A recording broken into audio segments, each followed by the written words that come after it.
आज हमारे साथ हैं मालाखेड़ा पंचायत समिति की प्रधान वीरवती जाटव जी। मैडम, बहुत बहुत स्वागत है आपका हमारे शो में, जिसका नाम है मुद्दों की बात, जनता और जनप्रतिनिधियों के साथ।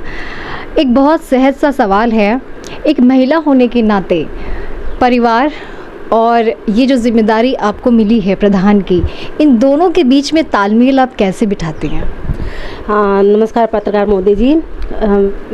मैं गृहिणी हूँ और हमारे जो प्रधानी के लिए जब मुझे खड़ा किया गया था तो मैंने बोला था कि मैं कैसे संभाल पाऊँगी प्रधान, अगर राजनीति में मैं आ गई और घर को मतलब कैसे एडजस्ट कर पाऊँगी। तो सर ने कहा आप सब कुछ कर सकती हो, आप जब घर को संभाल रही हो तो आप जनता को भी संभाल सकती हो।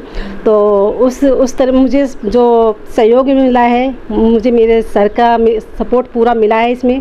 इसलिए मैं इस जब राजनीति में आई थी तो हमारे पूरे ग्राम की भी यही थी कि आप बेटी को मतलब बहू को एक बेटी की तरह मानते हैं हमारे। तो उन्होंने कहा आप बेटी को खड़ा करो इस बार, और प्रधानी के लिए उनको खड़ा करना है अपन को और अपनी इस गांव की बेटी को जिताना है।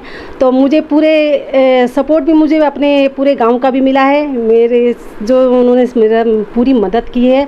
और मैं अपनी जो प्रधानी के लिए मैं लड़ी थी, अपनी दूसरे ग्राम पंचायत से मैं लड़ी थी और बहुत ही भारी मतों से मैं वहाँ से विजय हुई थी, 1700 वोटों से मैं जीती थी और बड़ी खुशी हुई थी जब जीत कर। तो मैंने अपने घर को भी उसी तरह समय दिया जिस तरह मैं जनता के बीच में हूँ और जनता को भी पूरा संभालती हूँ। और मुझे जनता का भी पूरा सपोर्ट मिलता है कि वो जिस तरह वो मुझे हर अपनी जो वो कहते हैं कि मैडम हमें बड़ी खुशी है कि आप हमारे बीच में एक महिला प्रधान बन के आई हो, हमें बड़ा आपसे वो मिला है, मतलब बेनिफिट मिला है मुझे। मतलब आपने अपने परिवार के साथ साथ जो है जनता को भी अपना एक परिवार बनाया और दोनों की तरफ आपकी जो जिम्मेदारियां होती हैं उनको आपने बखूबी निभाया। महिला प्रधान होने के नाते ऐसे कौन सी चुनौतियां आपके सामने आई? मेरे सामने चुनौतियां तो बहुत आई है, घर की भी बाहर की भी, और मतलब जब जनता की जो तमन्ना होती है, मतलब उनकी जो समाधान होता है और उनको करने में मैं सक्षम हूँ और करती, उनकी समस्या जो भी होती है मैं सुनती भी हूँ और उसको तुरंत मैं एक्शन भी लेती हूँ। और महिला जैसे कई बार ऐसा होता है कि हमारे जो पंचायत समिति में जो अधिकारी बैठे हुए हैं, कर्मचारी बैठे हुए हैं, तो वहाँ आम जनता पब्लिक जो आती है अपनी समस्या को लेके, तो वो उनको मतलब ये कह देते कि आपका आधार कार्ड मतलब जो भी होता है, उनका आपका काम हो गया है, आप जाइए घर। तो फिर उसके बाद जब मैं ऑफिस आती हूँ 2-3 दिन बाद, जैसे भी चक्कर लगता है मेरा, तो मैं नहीं मिल पाती कभी, तो कभी मिल जाती हूँ तो लेडीज आती है तो वो मेरे सामने समस्या रखती हैं अपनी। तो मैं उनको कहती हूँ आप बताइए क्या समस्या। सबसे पहले मैं समस्या सुनती हूँ उनको, जनता की, और उसके बाद फिर और अपना दूसरा काम करती हूँ। उनकी समस्या सुनने के बाद जब वो बताती है कि मैडम हमारा इतने दिन से काम नहीं हो रहा, हम रोज़ आते हैं पंचायत समिति, कोई काम नहीं करता, कोई हमारी सुनवाई नहीं करता। आपके क्षेत्र में महिलाएं सबसे ज़्यादा किस चीज़ से परेशान है? कौन सी ज़्यादा समस्या? हमारी महिला सबसे ज़्यादा एक तो पानी से परेशान है और ये जो नरेगा का जो काम है उससे भी मतलब उनको काम नहीं मिल पाता, तो उस चीज़ से भी हमारी महिला बहुत परेशान है। अगर महिला को बारी बारी जैसे काम मतलब उनका नाम लिस्ट में आता है तो उनको एक महिला का 2-3 बार उसका लिस्ट में नाम आ जाता है, तो महिला इस चीज़ से परेशान है। महिला इस बात की शिकायत करती है कि मैडम हमें हर महिला को काम मिलना चाहिए। तो मैंने इसके लिए भी बीडीओ साहब से भी कहा था कि आप जो नरेगा का काम है, महिला गरीब परिवार से है, अपना वो अपने बच्चों का जो पालन पोषण करती है, वो इसी नरेगा में जो उनको काम मिलता है उससे अपने बच्चों को पालन पोषण करती है। अगर आप महिला को काम नहीं दोगे, मतलब स्टोर में उनका नाम नहीं आएगा, इसमें सेक्रेटरी और सरपंच का ही काम वो रहता है, तो ये जो नाम जोड़ते हैं स्टोर में ये सेक्रेटरी का काम होता है। वो सेक्रेटरी जो करता है वो वही करता है रेफेरी। महिलाओं का, मतलब एक महिला का 5-5 6-6 बार नाम आ जाता है और एक महिला का बिल्कुल ही नाम नहीं आता। जो उनका जॉब कार्ड है, ये उनके साथ अन्याय है और इस अन्याय के लिए मैं उनके लिए पूरे सपोर्ट सहयोग करती हूँ लड़ने के लिए। महिलाओं का काम करना उधर आपके क्षेत्र में ज़रूरी है कि या उनकी मजबूरी है? नहीं, वो महिला का इसलिए, वो वहाँ के हमारे इस क्षेत्र में अधिकतर बहुत गरीब लोग हैं और उनके जो वहाँ के जो हस्बैंड है वो दारू पीते हैं, तो महिला फिर अपना परिवार कैसे चलाएं, किस तरह मतलब हो रहे, तो उनको तो मजबूरी होगी इस तरह के ये काम करने की, घर बार चलाने की। फिलहाल आपकी क्षेत्र की अभी स्थिति क्या है? कौन कौन सी प्रमुख समस्याएं हैं जो एक प्रधान के तौर पर जो हैं वो आपने पूरी की, और आपको क्या लगता है कि हाँ, यहाँ पर कौन कौन से क्षेत्रों में विकास की अभी भी ज़रूरत बाकी है? मैंने अपने क्षेत्र में काम किए हैं, इंटरलॉकिंग सड़क का बजट भी दिया है और चौमू गांव में मैंने भी बजट दिया है, जहां 70 साल पहले हमारे वहाँ काम नहीं, रोड नहीं बने उस जगह, तो वहाँ मैंने आज़ादी के 70 साल बाद उस रोड को इंटरलॉकिंग 10 लाख का काम दिया था इंटरलॉकिंग का। तो वहाँ के लोग बड़े खुश हुए थे कि उन्होंने मुझे बधाई भी दी थी इस बात की, और उनको ऐसा लगता है कि हमारे जो अच्छे जो काम करने वाले व्यक्ति हैं, हो सकता है उनका सीधा इशारा मेरी तरफ हो। तो मैं यही कहना चाहूँगी कि हमारे जो ग्रामीण में जो भी मैंने काम दिया है, बोर भी दिए हैं 1-2 हमारे, और टंकी भी बनवाई है, जो भी उनकी समस्या थी वो मैंने पूरी की है। मैडम, आपके क्षेत्र में शिक्षा की क्या स्थिति है, और जो मौजूदा विधायक हैं अलवर ग्रामीण से टीकाराम जूली जी, उनसे आपको कितना सहायता मिलती है?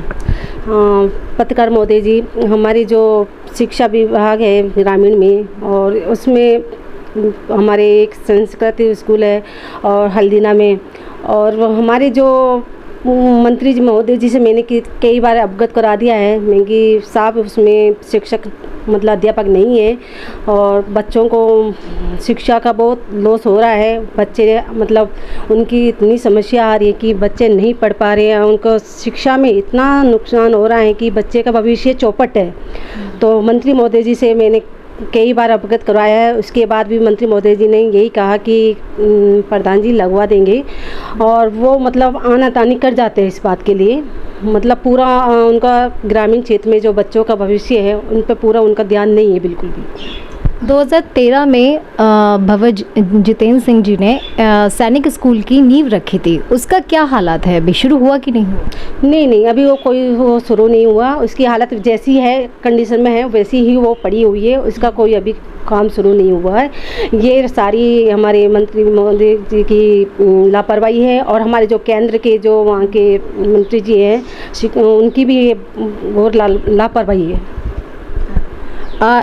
गहलोत सरकार के अब तक के कार्यकाल को आप किस तरीके से देखते हैं, और उनकी जो योजनाएं हैं, खास तौर से क्योंकि आप महिला हैं, महिलाओं के बीच में आपका आना जाना होता है, जो आज से स्मार्टफोन उनको दिए जाएंगे, और जो 500 में उन्होंने गैस सिलेंडर किया था, उसका क्या आपको महिलाओं से मिला रिस्पॉन्स?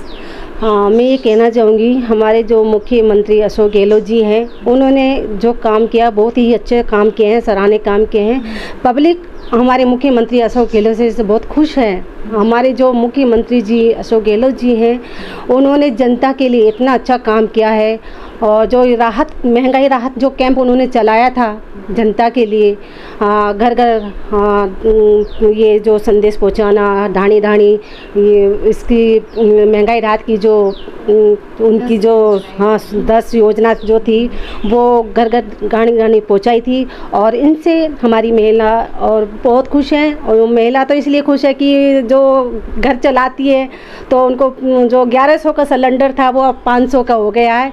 इससे महिला अशोक गहलोत जी को बहुत बहुत धन्यवाद देती है। मैं कभी उनके बीच में जाती हूँ तो वो यही कहती है कि हमारे लिए जो अशोक गहलोत जी ने जो काम किया है बहुत ही अच्छा किया है, हमें बहुत खुशी है, और वो हमारे मुख्यमंत्री अशोक गहलोत जी से बहुत खुश है जनता। आज से स्मार्टफोन की भी शुरुआत? हाँ, और आज से स्मार्टफोन की भी शुरुआत है, शुभारंभ किया जा रहा है, और इस बात को लेके महिला में बहुत ही उत्साह और बहुत ही खुशी है मोबाइल को लेके हुए। आप अपनी अलवर ग्रामीण से जो है वो टिकट की दावेदारी भी पेश कर रही है। मैं आपसे ये जानना चाहूँगी कि आपकी दावेदारी का आधार क्या है?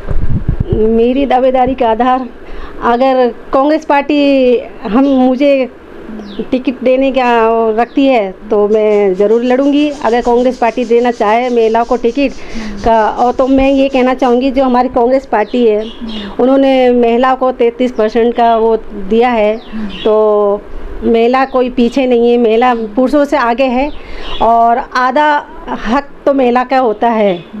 हमारे जो पार्टी के जो हैं उन्होंने हमारे 2 महिला हैं, और एक तो शकुंतला रावत, उनको भी मौका दिया था, और एक रामगढ़ की साफिया मैम है, विधायक है फ़िलहाल, उनको भी मौका दिया था। तो मैं ये कहना चाहूँगी हमारे कांग्रेस पार्टी को, अगर वो एक बार मैं भी अलवर ग्रामीण से हूँ, एक महिला हूँ, अगर देना चाहे पार्टी, अगर मुझे टिकट देना चाहे तो मैं ज़रूर उनके लिए लड़ूंगी। अगर उनको विश्वास है कि एक महिला को अगर टिकट दें तो मैं पूरी ईमानदारी से और पूरा सहयोग करके मैं कांग्रेस पार्टी के लिए मतलब एक विजय हासिल करके उनको दूंगी। अगर वो अगर वो चाहते हैं कि ये महिला को अगर कुछ कर सकती हैं, अगर महिला को वो टिकट देने का मौका दे एक बार फिर,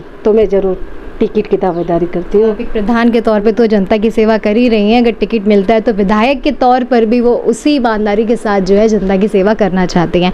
चूँकि महिलाओं की बात चल रही है, मणिपुर से लेके राजस्थान तक इस वक्त चुनाव का जो एक बहुत बड़ा मुद्दा निकल कर आ रहा है वो है महिला अपराधों का। महिला सुरक्षित नहीं है, चाहे बात मणिपुर की जाए जहां बीजेपी का सरकार है, चाहे राजस्थान की जाए। क्योंकि हम राजस्थान में बैठे तो मैं आपसे राजस्थान की बात करूंगी कि राजस्थान में आपकी गहलोत सरकार में बढ़ते हुए महिला अपराधों के पर आप क्या कहेंगे? मैं ये कहना चाहूँगी कि जो हमारी महिला के ऊपर जो अपराध हो रहे, गैंग रेप हो रहे हैं, ये बहुत ही दुखी की बात है। हमारी सरकार होते हुए भी फिर महिला सुरक्षित नहीं है, तो ये तो बहुत ही दुर्भाग्य की बात है। पर ये हमारी जो सरकार है वो पूरी तरह वैसे महिलाओं की मदद कर रही है, और जहाँ अपराधी है उनको अपराधी को पकड़ कर उनको सज़ा भी दे रही है। ऐसी बात नहीं है कि हमारी राजस्थान सरकार कोई काम नहीं कर रही। हमारी जो गहलोत जी हैं वो इस चीज़ के लिए उनको मतलब हमारे जो अधिकारी हैं, पुलिस एसपी डीएसपी जो भी हैं, उनको सख्त आदेश दे रखे हैं। आप जो भी ऐसी घटना हो राजस्थान में, आप महिला की सुरक्षा करें, और जहाँ भी आपको कुछ ऐसा लगे कि यहाँ माहौल ख़राब हो रहा है या अत्याचार हो रहे हैं और कहीं मतलब महिला सुरक्षित नहीं है, जैसे घर से बाहर निकलती है, घर से बाहर निकलने से ही महिला सुरक्षित नहीं है, तो इसी मैं कहना चाहूँगी हमारे सभी से कि आपकी जो ये बहन बेटी है ये भी आपकी ही बहन बेटी है। मैं सभी से यही कहना चाहूँगी, हमारी जनता से, या जहाँ भी ग्रामीण में महिला ये बच्चे अपने स्कूल से बच्चियाँ जाती हैं, उनकी सुरक्षा की जिम्मेदारी हमारी खुद की है। हम अगर उनकी सुरक्षा नहीं करेंगे तो फिर इस तरह का हमारा कोई मतलब नहीं है कि एक महिला की हम सुरक्षा नहीं कर पा रहे, तो ये बहुत ही दुर्भाग्य है। जहाँ रात की बात बताती हूँ, मैं शाम को मार्केट से आ रही थी तो लेट हो गई थी, 8-8:30 बज रहे थे, तो एक बच्ची खड़ी थी और काफ़ी जेंट्स खड़े थे, तो ऑटो वाले उसको बिठा नहीं रहा था। मैं भी वो उसी ऑटो में आ रही थी, ऐसी बात नहीं, तो वो ऑटो वाला ने उन्होंने मना कर दिया। तो मैंने कहा भैया, जब आप महिला की रक्षा नहीं, उनकी समस्या नहीं समझ रहे, महिला को एक मतलब इतने आदमी खड़े हुए हैं, एक बच्ची को आपको छोड़ने में दिक्कत हो रही है, इसको छोड़ने में कहाँ दिक्कत हो रही है मुझे बताइए। तो उस ऑटो वाले ने फिर उसको थोड़ा मेरी बहस हुई ऑटो वाले से। मैं कि एक बच्ची को आप बैठा नहीं सकते, आपको 10-15 मिनट लेट हो जाओगे, कोई बात नहीं है, तो बच्ची की सुरक्षा सबसे पहले है। आपको पता है कितना मतलब वो अत्याचार, कितने वो गैंग रेप हो रहे हैं, बच्ची अकेले खड़ी है और आपको इस बच्ची को बैठाना पड़ेगा। तो उसने ऑटो वाले ने उस बच्ची को बैठाया और उस बच्ची को उसको सुरक्षित घर पहुँचाया। वो बिल्कुल सही कहा कि महिला को ही महिला की सुरक्षा के लिए भी आगे आना पड़ेगा। जैसा कि इन्होंने एक घटना का जिक्र किया, अगर आपको भी ऐसा कहीं कुछ ऐसा लगता है तो एक महिला होने के नाते मैं भी आपसे यही गुजारिश करूंगी कि आप भी उनकी मदद ज़रूर करें। राहुल गांधी जी की सदस्यता बहाल हो चुकी है। चुनावी शंखनाद जो है उन्होंने कल अपना मानगढ़ धाम से शुरू किया है। राजस्थान में बहुत बड़ा एक हुजूम उमड़ा उनको सुनने के लिए। यहाँ पर राजस्थान में क्या कुछ आपको लगता है कि राहुल गांधी की वापसी से पार्टी में एक नया जोश आएगा? ज़रूर। राहुल गांधी जी की जो सदस्य बहाल हुई है उससे बड़ी खुशी हुई है। हमें भी बड़ी खुशी हुई है कि हमारे राहुल गांधी जी बहाल होके फिर पुनः उसमें लोकसभा में गए हैं और बड़े ज़ोर शोर से उनका वहाँ पर स्वागत भी किया है। और हम तो टीवी पर देख रहे थे, तो वहाँ जो लोग हैं वहाँ को इतनी खुशी है। हम तो टीवी पे देख रहे, इतनी खुशी हो रही है, तो वहाँ सामने फेस टू फेस उन लोगों को कितनी खुशी हो रही होगी जब राहुल गांधी जी आए थे।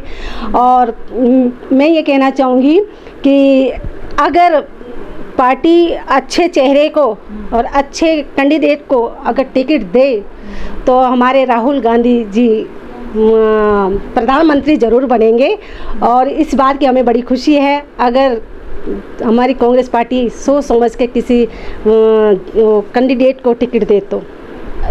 हमारी जनता से आप जो है क्या अपील करना चाहती हैं? और पार्टी से मैं जनता से यही अपील करना चाहूँगी कि हमारे जो ग्रामीण क्षेत्र के लोग हैं, आम जनता है, अपना वोट किसी ऐसे मंत्री नेता को चुने जो आपकी काम आए, आपके काम आए, आपकी सुने, आपका काम करे और आपकी जो समस्या है उनका समाधान करे।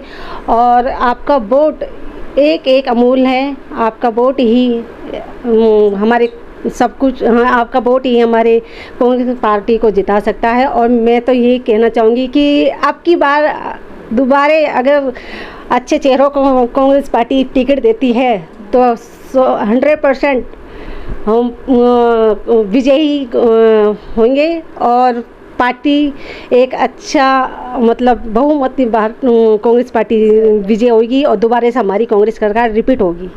तो ये थी हमारे साथ प्रधान वीरवती जाटव जी, जिनका कहना है कि अगर पार्टी सही कैंडिडेट को टिकट देती है तो एक बार फिर से राजस्थान में कांग्रेस की सरकार रिपीट हो सकती है। और सिर्फ राजस्थान में ही नहीं, आने वाले लोकसभा चुनावों में भी बीजेपी को कड़ी टक्कर कांग्रेस इस बार देगी। इस बार पीएम मोदी के लिए राह इतनी आसान नहीं है जितनी शायद पिछले 2 इलेक्शन से थी। राजस्थान में भी इस वक्त अगर कहा जाए तो मुकाबला कांटे का है, एक तरफा नहीं है, क्योंकि कांग्रेस सरकार को बहुत से ऐसे सर्वे निकल के सामने आए हैं जिसमें जनता गहलोत सरकार को पसंद कर रही है। इसलिए इस बार ये देखना बड़ा दिलचस्प होगा कि आने वाले चुनावों में वोट किस करवट बैठता है। मेरे सहयोगी सचिन के साथ मैं साची गुप्ता, ATL न्यूज़।